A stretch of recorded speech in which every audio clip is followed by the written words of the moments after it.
Hi Jenny, how are you? Hi, Abby. I'm very well, thank you. You? I'm not too bad, thank you. Thank you for joining us today. I look forward to hearing what you're going to say today. Would you first like to introduce yourself to our listeners and just tell us a bit about who you are and what you do? Sure. My name is Tomei. I am a eating disorder coach, personal trainer, and nutritional therapist. So I'm currently seeing clients who are struggling with eating disorders, and also for nutrition to help them establish that healthy relationship with food. And I also do a bit of personal training on the side as well, but less PT now than what I used to do, going more Oh, into nice. the eating disorder world. Oh, awesome. Yeah, awesome. And just like kind of get into it, how did you first find yourself wanting to work with people who have eating disorders? Can I ask about like your personal experience yourself? Yeah, sure. So I had anorexia nervosa from age 19, so it went on for quite a while. So it was 25. Yeah. I was only diagnosed when I was 20, so I went into diagnosis when I was 23. So that's when I went to hospital and everything was Mm. treated, and sort of went through that process. And as I sort of got older, and I was getting that healthy relationship with food again, I was fully over the anorexia. I felt like I was in a good mental state to be able to go and help other people, because Yeah. it's something that really affected my own life and took a lot of Hmm. took a lot of my life away, especially in my Yeah. 20s. And I just felt like I wanted to make a big difference to people's lives and kind of go into that area a bit more, because I felt like Yeah. I had that, I had more to give than just being, a personal trainer and everything. So Yeah. yeah. Oh, awesome. Do you know what kind of like stemmed it all for you, or was it just like that came out of the blue? I think definitely it was just sort of, when I was doing personal training, I knew that I wanted to progress myself, and I saw, I've had so many struggles with food over the years, and Yeah. it's just, and I think I came to the point I was like, right, I feel like I'm ready. I'm in a good mental state to help other people now. And obviously the pandemic happened as well, Yeah. and Yeah. that's obviously caused a massive rise, especially for young people suffering with eating disorders as well. And I really want to be able to help young people, because I Yeah. feel like they're so influenced now by especially like social media. Hmm. And I didn't have that when I was going through anorexia. So I didn't have access to Instagram or TikTok or Facebook. And I really Hmm. feel like these social media channels, like, are not very helpful for young people, especially with eating disorders and things like body image. So Yeah. I think it's kind of made me like, right, I really want to like go out there and help others and make a difference. Yeah, that's amazing. That actually kind of leads me in perfectly to my next question. Obviously, there is that massive rise, and we are probably facing our biggest mental health and eating disorder crisis ever in the UK. Why do you think that is? Also, you touched on it with social media, but do you think there's anything else that's kind of um, going towards that, if that makes sense? No, definitely. I mean, obviously, there's always a challenge with eating disorders anyway before the pandemic, but obviously, due to things like social isolation, has created a lot of anxiety. Yeah, So anxiety is linked to things like anorexia as well. So yeah, people haven't been able to go out and see all their friends, and concerns about catching COVID and things like that. And we've had more time in lockdown. We had more time to get in our own heads and hmm, and be with our thoughts. yeah, And obviously during lockdown, I think people were pushed a lot of fitness and weight loss. During lockdown, yeah, there's a lot of talk about, lose the lockdown weight, which is very triggering for young people with eating disorders. yeah, So it's hmm, all this emphasis on like lose the weight, like do this fitness, like, push harder, go harder, all these messages being sent. And I yeah. think that's a massive trigger for young people. Yeah, I agree because during the summer when obviously if COVID first started, like I got into that area of YouTube where it was very much pushing fitness, and obviously they were trying to do it for a Yeah. good message of let's continue to be active and healthy, but obviously that does come with a lot of negative sides. Um, do you feel like mental health and eating disorders is something that society has always had, but obviously just due to lack of awareness we've not addressed? Or do you think it's just genuinely increasing more and more as society is progressing? I think the awareness is getting better, Yeah. for sure. So there's that as well. And Hmm. also it is increasing. And so Yeah. that obviously the pandemic has added to that as well. And figures show that as well. Hmm. Yeah, they And the do. NHS did release their data in 2019 on, I think it was 1 in 5 or 1 in 8 women have an eating disorder now. So that's insane. Yeah. So, and anorexia is the one that is on the rise. So especially since the pandemic sort of happens, it'd be interesting to research into more of that area. Why is anorexia on the rise? What caused that to happen? And I feel like body dysmorphia has come into the fore a lot more as well recently. I don't know your thoughts on that, but no, definitely. I think from what I've heard, some of my clients struggle with as well, is that they've had more time during lockdown to kind of focus and look at their body. So a lot of things like to obsess over as well. So constantly having that time to look in the mirror and be conscious because they weren't going out, they had more time, and then has that stuck with them. So definitely, and obviously more time to scroll down your social media and look at all these unrealistic body standards. It really has a massive impact. It's just being able to like on that sort of point, I always say to clients, right, let's change your environment and what you're looking at. Change your Instagram feed. You've got the power over that, I must say, I'm quite a big YouTube fan, so I've seen a lot of push from people who are saying only follow people that aren't going to, trigger you in any way. Like I think, and that's really seriously helped me a lot as well. So I think if anyone listening is struggling, I think that can be a really good stepping stone. There's definitely been a lot of triggering things going around, especially on social media. And if you get triggered, it makes your recovery from an eating disorder, it just prolongs it, and it makes it 10 times harder. It really does. So, and obviously, like with the work you're doing, you get to speak to like thousands of all different ages, of all different backgrounds, suffering. With mental health and eating disorders, obviously you'll probably know, but it's on such a broad spectrum in how it presents itself, the challenges it gives each individual. So they can't necessarily be limited to one label in particular.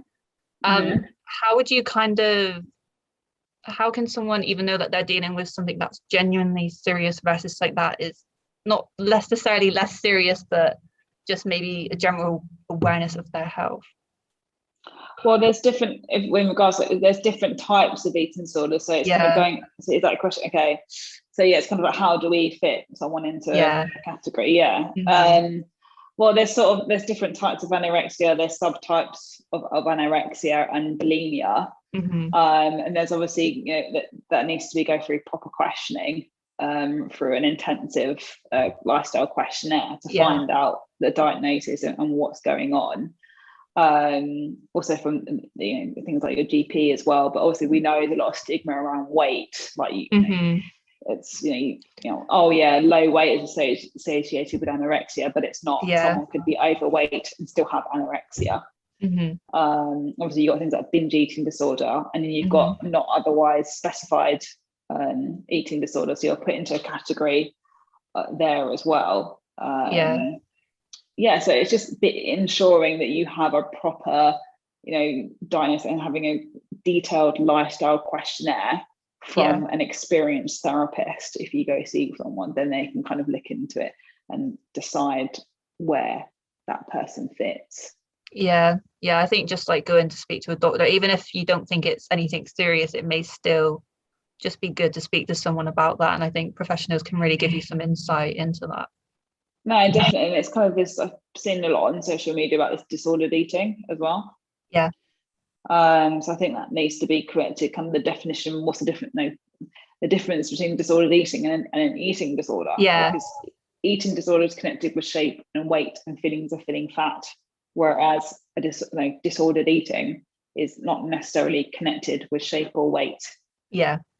It's kind of like, not taking care of your general health and well-being, or skipping your meals because you're too busy. It's just your eating becomes slightly disordered, let's say.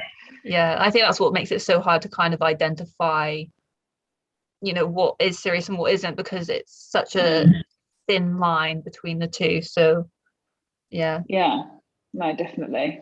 And kind of like following on from that, are there any particular things that have stood out to you from these conversations you're having that either negatively or positively impact a person's mental health or just eating disorder in general?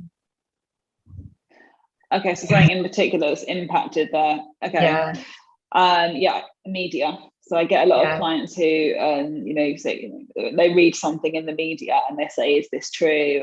Or health, a lot of health things out there promoting extreme diets. Things like intermittent fasting and things like that. I know it works for some people, but it's not good for people who have eating disorders, especially if there's blood sugar imbalances, because that's not good for people who do intermittent fasting, because they can create blood sugar imbalances.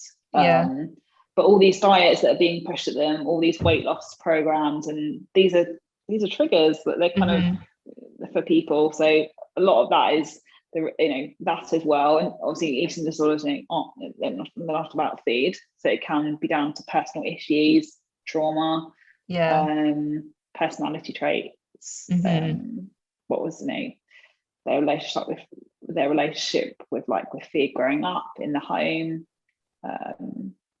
There's a lot of different things. And there's so much conflicting information out there as well, just because of social media is you only see a certain thing, and I think people are a lot more aware of that, credit where it's due, but it is still something that's quite a big issue. So I really want to try and push for more training around how to critically analyze social media messages that are put at us and things like that. I think that's incredibly important. And moving forwards, from your perspective, how can someone who's either struggling or knows someone who is struggling, how can they approach someone, or just find help and help themselves, do you reckon? I think it's really, if there's if you see a friend or a family member struggling, I think it's really important just to approach the situation in a very empathetic sort of way. So empathy is really important with eating disorders, and just being there for someone and knowing, just make yourself available to talk to, be supportive, try not to make the conversation about food, talk about how they're feeling, and just being there for them, being supportive and not being put off if they don't necessarily want to talk about it the first time. Just kind of be persistent in a gentle and empathetic way. I think that's really important. I mean, in terms of getting professional help, I think people are very aware at the moment of how congested, I guess, the system is currently with the helplines, and not everyone is able to, unfortunately, get the help they're after. Obviously, it's still very important people try and get that professional help, but what other ways do you think they can try to get that? Well, I mean, that all depends. It's different for different age groups of where they go and where they get help from. So it all depends on their age and where they go, with CAMS or NHS or other. Also, a lot of regions have different policies in regards to eating disorders in terms of treatment. So it's sometimes different in each area. Within the UK, but I know obviously I'm a member of the National Centre for Eating Disorders, so we're a group of therapists there. We see clients there one-on-one, and then through Gen Up, so I started Gen Up, so I see clients through that as well for one-on-one coaching as well. And getting into that, Jenna, obviously the education system, I noticed on your website, is something you really like to focus on. You work with teachers and particularly help them to learn about mental health and eating disorders, so that they can then go in to help young people in schools. Definitely. How has that kind of experience been for you, and why do you feel like that is so important? I feel like teaching teachers is the way forward, and how to spot the early signs of an eating disorder. Then they can act there and then and get them the necessary help that they need, which will prevent the rise of eating disorders. And surely it's got to start there, because the teachers are the ones that see the students the most, I mean, I remember, sort of when I was back in school, there was sort of no mention of eating disorders, it wasn't even talked about, or so I do think educating teachers is the way forward, especially with nutrition as well. And having knowledge around nutrition and how important it is to eat, throughout the day, throughout school, having good advocate for nutrition as well, and the students need to learn that. I agree. Do you feel like the classes being provided through PSHE could more be done, do you reckon? I've had a couple of teachers ask about that, about inquiring about doing lessons in PSE or like having something part of the curriculum possibly in the future. Obviously, I'm still in discussions with each school might want something different. So what might be right for one school might not be right for the other. So it's just finding out what the schools need, and whether that's ideally, I'd love for them to like access some sort of e-learning that they can do in their own time. That would be really good, actually. Where they can go on and just sort of go on it in their own time, because I'm not sure how many hours the school will let the teachers go out to train and things like that. So it's just finding out what the school needs, and if it's an e-learning facility that they can go on to, then they can do that whenever, really, and that's online, and it's on the go, it's convenient. So just trying to make it as easy as I can for everyone. I think that would be really great, actually, because from what I remember of my school years, it wasn't, we briefly spoke about these things, but it wasn't in a way that would really I couldn't take that much from it, I don't think. Okay. So I think that would be a really good resource, actually, for young people and teachers alike. Yeah, just a kind of like a resource hub, really, and that's what it's about. It's what Gen Up is about, and we're launching it in September now because of the holidays, but it's just going to be it's just education and information, just generally, because I just felt like there was a lack of information and resources out there for people, really. And just to kind of like wrap things up, what other advice would you have for anyone who may be like really struggling, or know of someone who is, like, anything you really want to highlight? Again, just sort of being there for that person, just talking to them, being supportive. I think it's really helpful. I think that I personally would have loved that when I was going through my anorexia, and just having a friend being there for me and asking me if I'm okay, do I want to talk about anything, being supportive to someone, and just knowing that they're there for you, really. And obviously if they are concerned, and then obviously denial is a big part of anything. They may be in denial at first and don't want the help, but just be sensitive to that and respect that, because that's normal for someone to be in denial, and just kind of persist, don't obviously force them, just do it in a nice sort of calm, comfortable way, and come back to the issue. Just keep revisiting it and keep talking to them about it, because unfortunately most people with an eating disorder are in denial. So it's a hard ball game, I think, and trying to balance the way to do it is a very hard one, but it is possible. And I think as long as you show up and try to be there for someone, it really does go a long way. No, definitely. And just for someone to be understood, I think, just for someone to understand them, I think that's huge. Truly. And that's all we really want, isn't it? Even in any kind of regards to life, it's just that basic understanding. So definitely. Well, that's all I kind of really need to ask, and that was really, really helpful and really insightful, and hopefully everyone that's listening is going to be able to take a lot from this. So thank you for your time with that. No problem at all. Well, good luck with everything. I'll see you soon. And you. I'll let you go now, but thank you. Bye. All right, thank you. Bye.